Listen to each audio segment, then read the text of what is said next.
आमच्या मनाने फ्रेंडशिप केली आहे मण्यासोबत. कसा बसलाय बघा मने आमचा. मनो काय करतो बाबू? त्याचा वास घेतो तू? त्याचा का नको वास घेऊ बाबू? झोपलाय नाही म्हणा.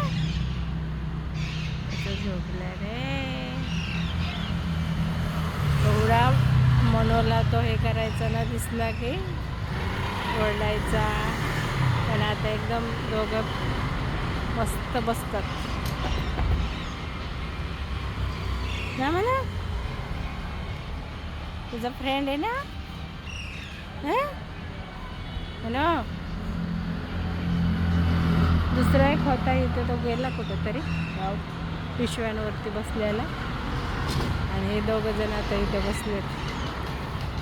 आमचा मनू चालला इकडे बसायला.